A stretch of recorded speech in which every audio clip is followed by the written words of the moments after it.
Praise God. Hallelujah. Purihin po ang ating Panginoon sa araw na ito, sa ating maikling devotion.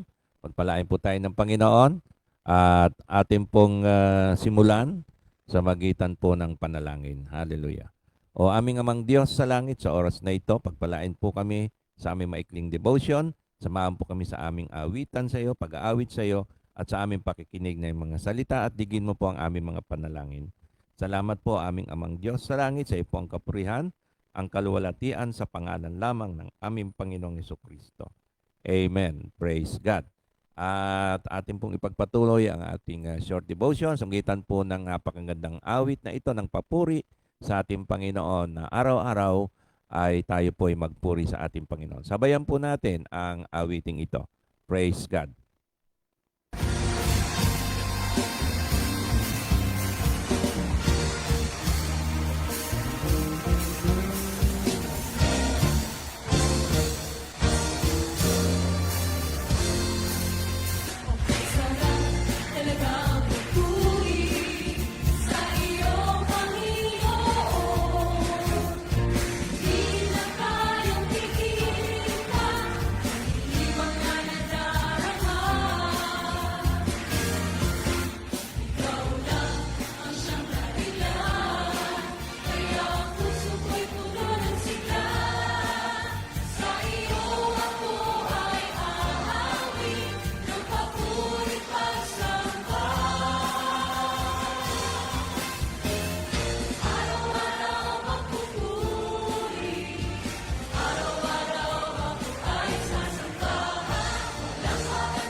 Praise God. Purihin po ang ating buhay na Diyos sa awiting iyon na araw-araw tayo po ay magpupuri sa ating Panginoon. Samahan niyo po ako sa ating pagbubulay-bulay ng mga salita ng Diyos na matagpuan po natin sa Matthew 8 verse 16 to 17.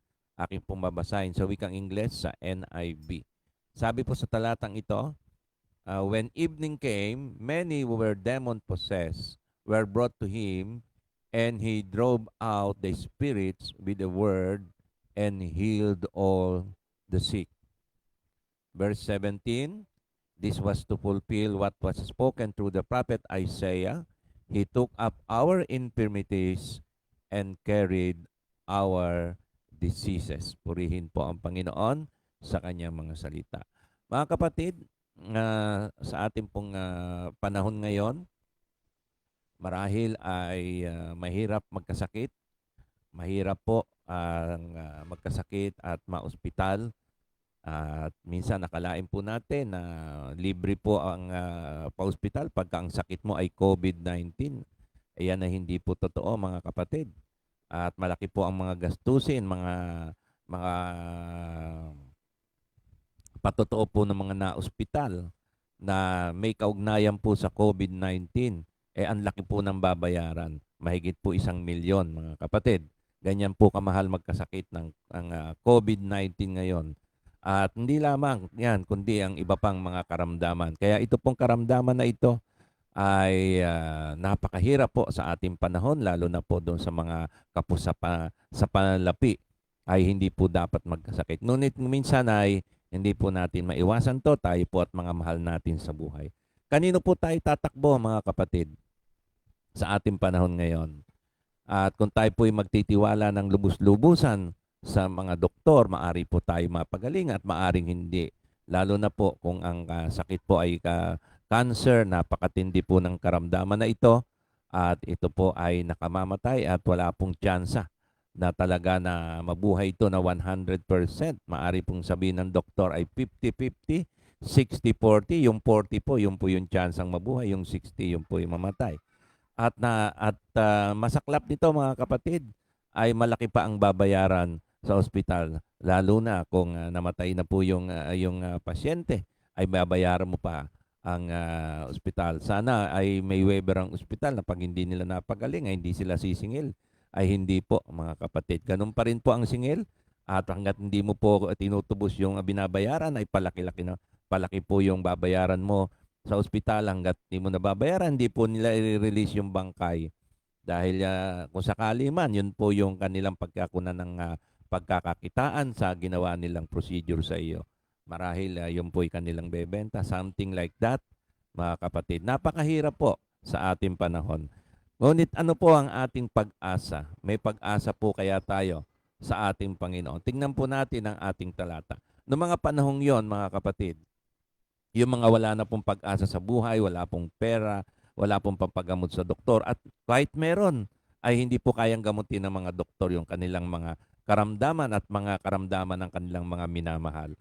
At nagkataon po ang ating Panginoon, inabutan nila nung panahon nilang yon, ay napakamapalad po nila, sapagkat nung panahong yon, mga kapatid, ay dinala nila sa Panginoon ang kanilang mga may sakit, at hindi lamang yung may sakit, kundi mga inaalihan ng demonyo. Basahin po natin yung verse 16. When evening came, many who were demon-possessed were brought to him, and he drove out the spirits with a word and healed all the sick. Tama po yun, mga kapatid, ang narinig nyo. And healed all the sick. Pinagaling po niya ang lahat ng may mga karamdaman. Lahat po ng mga lumapit sa kanya, mga kapatid, ay pinagaling po ng ating Panginoon. Maging ang sanhi po ay sa kaisipan o inaalihan ng demonyo, o ang sakit po ay sa pisikal, sa katawan mismo, ay anuman po yung karamdaman ay pinagaling po ng ating Panginoon. Bakit po niya pinagaling lahat ng lumalapit sa Kanya? Ang dahilan po, mga kapatid, ay yung verse 17. This was to fulfill what was spoken through the prophet Isaiah. He took up our infirmities and carried our diseases. Tama po, ito po ay katuparan ng sinabi ni Propeta Isaiah na kinuha niya ang ating mga, ano ba yung infirmities, mga kapatid? Ito po yung paghihirap ng ating katawan ay dinala niya and carried our diseases. Ito po yung mga sakit at karamdaman at kung ano-ano man po ito na pagpapahirap sa atin. Karamdaman o yung infirmities, ito po yung mga pagpapahirap ng diablo sa atin, involve ang evil spirit at yung mga karamdaman naman, mga kapatid. Kung ano man po yung sanhi na yan, ay dinala na po yan ng ating Panginoong Kristo sa kanyang katawan nung siya po ay nandito, ay He took up our infirmities and carried our diseases. At hindi lamang pala kasalanan ng dinala niya sa kanyang katawan sa krus ng Kalbaryo, kung hindi pati ang ating mga karamdaman at ang pagpapahirap ng diablo sa ating buhay, sa ating katawan. At ang epekto po nito, mga kapatid, ay retroactive. Ibig pong sabihin, ito po'y epektibo nung panahon nila at ito pong sinabi ni Propeta Isaiah ay tinupad na ng ating Panginoong Kristo. Dinala na niya ang ating mga karamdaman at mga pagpapahirap ng diablo sa atin. Opo, mga kapatid, dinala na ng ating Panginoon 2,000 years ago. Hindi lamang po yung mga karamdaman ng mga tao nung panahong yon, kundi karamdaman ng mga tao sa darating na panahon, retroactive po yan. Back and future po yan, and forward. Past and future, back and forward po yan. Yan po yung retroactive effect ng ginawa ng ating Panginoon. Kung tayo lamang po ay lalapit sa ating buhay na Diyos, may taimtim at may pananampalataya, tayo po, mga kapatid, ay pagagalingin ng ating Panginoon, kagaya po ng kanyang sinabi sa kanyang mga salita, ay ang sabi po ron, they brought to Him, many who were demon-possessed were brought to Him, and He drove out the spirits with the word and healed all the sick. Wala pong tinatanggihan ng Panginoon kung tayo lamang po ay lalapit sa Kanya, dahil dinala na po ng ating Panginoon ang lahat ng ating karamdaman at lahat ng pagpapahirap ng diablo sa atin. Kaya lumapit po tayo sa ating Panginoong Kristo, sapagkat siya po ang nagpapagaling. Jesus is our healer. God is our healer. Yahweh Rapha, purihin ng ating Panginoon. Praise God. Tayo po lumapit sa ating buhay na Diyos at manalangin. O aming amang Diyos sa langit, sa oras pong ito ay kami nagpapasalamat sa iyo sapagkat sa magitan ng iyong bugtong na anak ay dinala na po niya ang aming mga karamdaman, ang aming mga paghihirap, hindi lamang ang aming mga kasalanan sa kanyang katawan doon sa krus ng Kalbaryo. At sa kanyang pagkabuhay muli ay may katiyakan kami na ito po ay totoo. At kami ay mayroong buhay na walang hanggan at totoo po ang sinabi ni Propeta Isaiah na dinala na ng aming Panginoon ang aming mga paghihirap at ang aming mga karamdaman. Purihin ka, aming amang Diyos sa langit. Nilapit ko po ang lahat ng mga nakikinig sa oras na ito, ang lahat ng mga anak mo. May mga karamdaman, may mga kamag-anak, mahal sa buhay na may mga karamdaman, sa pangalan ng Panginoong Kristo, aming hinihiling na ito po ay gumaling sapagkat ito'y dinala mo na. Sa pangalan ng Panginoong Kristo, lahat ng karamdamang iyan, ikaw ay gumaling, ikaw ay mawala, ikaw ay madurog kung anuman masamang espiritu, lumayas ka sa katawan na nagpapahirap sa katawan ng mga anak ng Diyos, na mga nakikinig sa oras na ito. Sa pangalan ng Panginoong Kristo, lumayas ka, demonyo, masamang espiritu, sa oras na ito, sa katawan ng taong yan na nakikinig sa oras na ito. At yung aming mga pinapanalangin sa pangalan ng Panginoong Kristo. Anumang karamdaman, lumayas ka sa katawan ng mga anak ng Diyos at ng mga nakikinig sa oras na ito. Maging anong karamdaman ka man, maging cancer ka man, lumayas ka sa oras na ito sa pangalan ng Panginoong Kristo na anak ng Diyos. Ikaw ay aming inuutusan sa pangalan ng Panginoong Jesus. Hallelujah! Purihin ang Diyos na buhay. Salamat po, aming amang Diyos sa langit, sa iyong mga salita. Pagpalain po kami at sa iba pang mga gagawin ng mga anak mo sa araw na ito, ay i-bless mo po kung ano man yung mga trabaho na pinupursu, ay pagpalain mo po at ingatan at patuloy na protektahan, lalo na po sa sakit na coronavirus. Sa pangalan ng Panginoong Kristo. Hallelujah.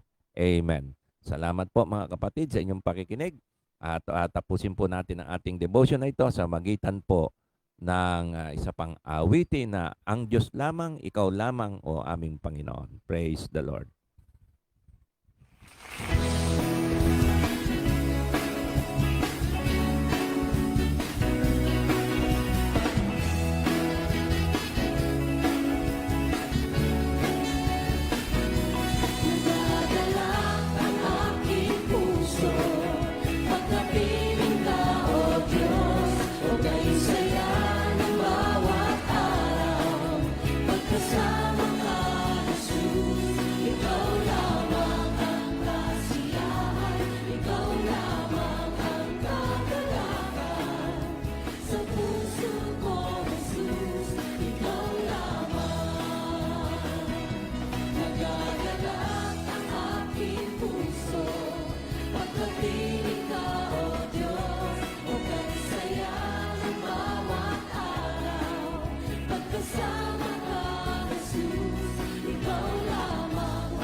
Praise God. Purihin po ang ating Panginoon, mga kapatid. Salamat po sa inyong pagsama sa atin at pagpalain po kayo ng ating buhay na Diyos. God bless you po, mga kapatid.